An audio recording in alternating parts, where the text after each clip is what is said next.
Hi. Hi guys, it's Carrie here from Carrie's Kitchen.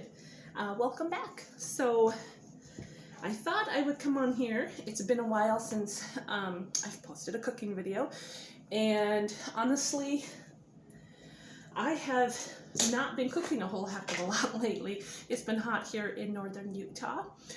As in most of the states here, we are in a drought. And it's been so hot here. It's been like in the 90s, 95 pretty much consistently every day for what seems like forever, but definitely over a month.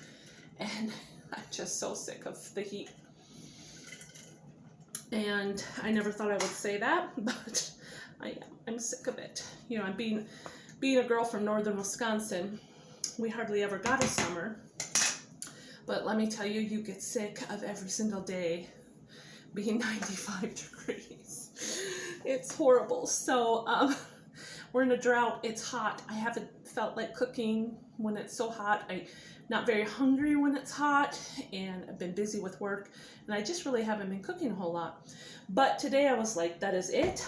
I need to cook a meal, and my body is just craving food. So we've been eating out a lot lately and eating just a lot of junk, and my body is just craving normalcy and like whole foods. It's craving vegetables and fruit and meat and just normal food. So I thought, that's it. I'm going to cook tonight. So here I am. I went to the grocery store today and I thought I would make breaded pork chops. This is my mama's recipe. I grew up loving these pork chops. My whole family does, my whole Dizelle family. And my kids like them, so I'm sure your kids will like them. Anything with breading is good, right? You take anything and you put some breading on it and it's super good. So hopefully you guys like this recipe. Give me a like, a share, comment if you have any questions on anything. So I went to the grocery store today, like I said, and I picked up these pork chops. Looks good. They were on sale. I usually buy the ones that don't have the bone in, but you can do it with the bone in. I've done them both ways, with the bone, without, and they're both super good. I usually buy the really thin, almost like cutlet ones. I think they are called cutlets, like pork cutlets that are really thin. These are a little bit thicker, as you can see. They're like a 1/4 inch, 1/2 inch thickness. You could like these ones were on sale. If I wanted them thinner, I could pound them out with one of those tenderizing hammers. But I think I'm just going to leave them at this thickness and finish them off in the oven to make sure that they're baked through. That's how my mom would do it. She fries them with the breading and then bakes them on a cookie sheet in the oven to make sure that they cook through and make sure they're done in the middle. So that's what I tend to do all the time with mine also. So of course, you need a dredging station for this, for the pork chops. So this is just your usual common dredging station. I have flour, just regular old flour in here. I have a few eggs. I think I used 3 eggs, and I kind of scrambled them up in here. And then I am using today breadcrumbs. Now I know a lot of times I use panko breadcrumbs, but I don't think I have any. So I'm just using plain breadcrumbs.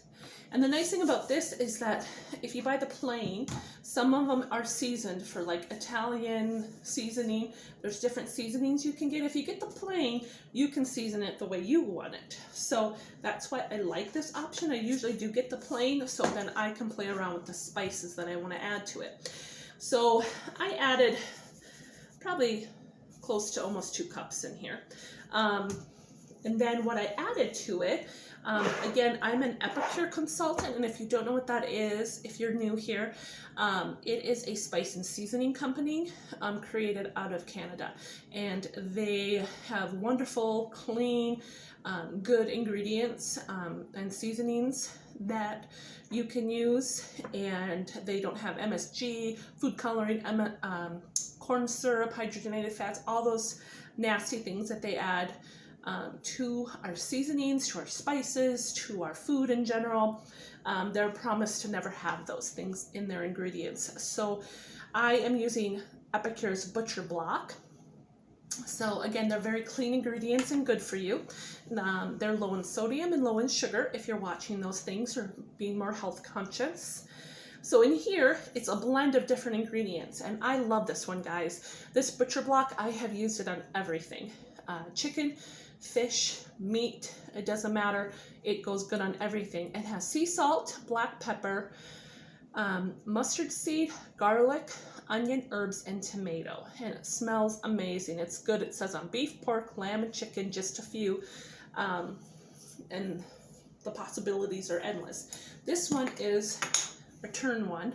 So it turns, you tip it upside down, and you grate it. And you can see, again, all the great spices in there. It's just, they're super fresh and super good for you. And they smell amazing, which means that they're fresh. The other one I use is Epicurus red garlic. You know me, if you've been around, I love garlic. The more garlic, the better, right? But I thought I'd give this one a try because it's a red garlic blend, and I thought that sounded good. So all it is, sorry, I'm getting old here. I've got to go like this. Garlic, red bell pepper, organic apple cider vinegar powder, spices, onion, hibiscus, I can never say that word, hibiscus, herbs, and citric acid. So that's the ingredient list. And so I thought that would taste good, so I sprinkled some of that in the breadcrumbs. And that's all I did, and then I mixed up the breadcrumbs with those two seasonings. And that's what's nice when you use the plain, is you can season it the way you want to. And I mean, the possibilities are endless. You can go in your pantry, look at your spices, whatever sounds good at that moment, put it in your breadcrumbs, and you'll have a personalized, spice to your pork chops or to your chicken. This is good with chicken. Any kind of protein you want to bread, this is the way to do it. This is a good way. And again, plain, even if you got the panko breadcrumbs, you could spice them up the way you wanted to and put whatever spices and herbs you wanted to in that blend to make it more personalized for you guys. So again, I just salt and peppered the pork chops. Just put a little salt, little pepper. And then we first douse them as I make a mess, which I will, because if you know me, I'm a messy cook, an even messier baker. So you try to get the sides, because these ones are a little bit thicker. So try to make sure that the breading and everything gets on the sides. Shake off the excess. Then you're going to dip them in the egg mixture. And you just pat it, flip it. And if you have to add more like flour and egg throughout, doing this, it's hard to kind of eyeball sometimes how much of everything you're going to need. These tongs, it's kind of hard to grip this big old pork chop. And so from the egg mixture, you let some of that drip. We're going to put it in our breadcrumbs with our personalized spices that we did. And sometimes you want to press the meat down so it really sticks and adheres to that egg, and it really adheres to your meat of choice, whatever you're using.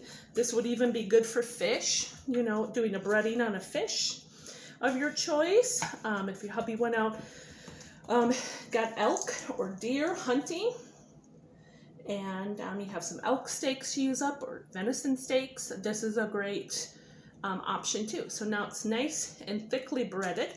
I'm just going to put it back on there. And so that's all I'm going to do. I'm going to continue to dredge the other 5 and get them all coated throughout here. And then I'll meet you back and I'll show you the rest. Okay, stay tuned, you guys. I'll be back.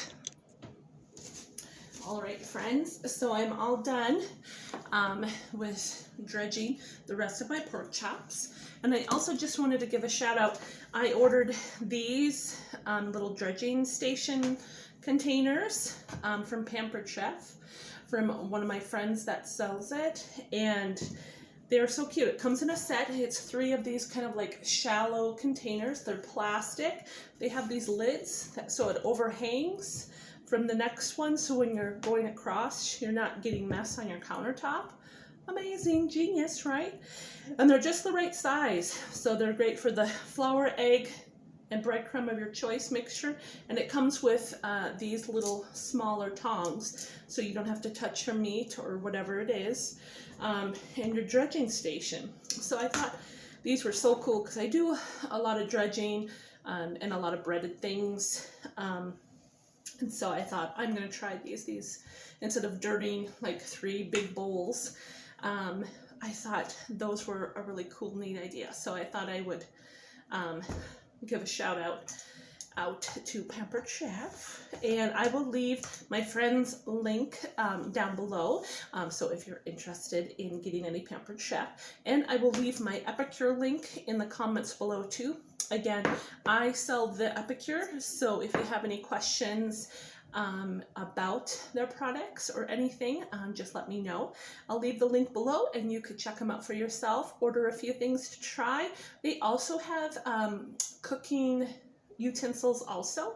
I have a few of their products also. I have their big quart steamer, which is one of my favorites, and I'll be using that tonight to cook my corn, and I think I have a video of me using it in previous videos. It's the big purple square container steamer that you put in your microwave. It's to die for. I love it to death. So go back to my previous videos and check that out. They also have you know, knives and cooking utensils and different things, burger presses, a whole bunch of fun things, but they're mostly known definitely for their seasonings and spices and meal kits, so check them out, you guys. So I'm going to bring it over. I have just some oil, vegetable oil, and a little butter heating in a big old pan on top of my stove. So I'm going to bring it on over, so pardon the wobbleness and don't mind my messy kitchen, because that is my life, right? It is when you're a cook. It seems like it is never clean. So again, I just have some oil and some butter in a pan. I'm gonna fall off my stand. I'm just gonna grab another tong here. And so I just have this heating at like medium. I don't want to burn the breading, so you don't want to get it too hot, but you do want a nice little sizzle, because you definitely want them to fry and get a nice crispy outer coating on them, right? So this probably could have heated up a little bit longer. I'm impatient and I just want things done. So I'm going to put about 4 of them in there, if you guys see. And again, I've got some oil and some butter. Butter is for the flavor and the browning. Butter gives your breading and your meat that nice brown color. So, you know, don't skip that part. Always put like a tablespoon or so of butter in with your oil.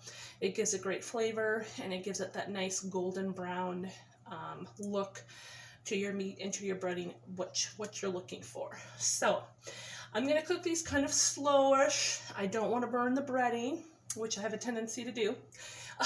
So I'm going to go ahead and continue frying these off, both sides, flip them over, finish the other 2. I'm going to put them on the cookie sheet, put them in the oven at 350. I have my oven preheating.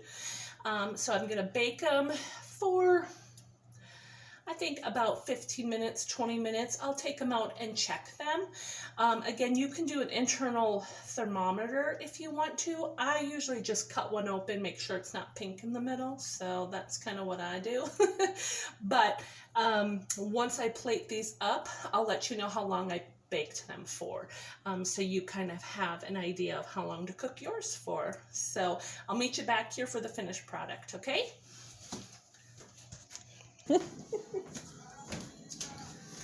All right, hello friends. All right, we are all done cooking. This camera, my hair is frizzy. I washed it today. It's first day hair. Again, I'm touching my hair, sorry. I'm just cooking for me and my family. So,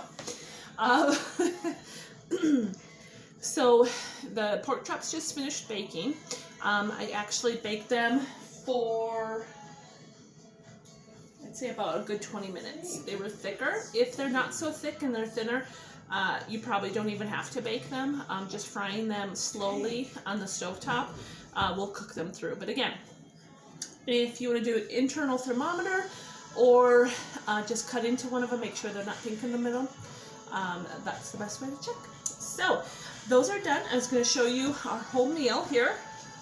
So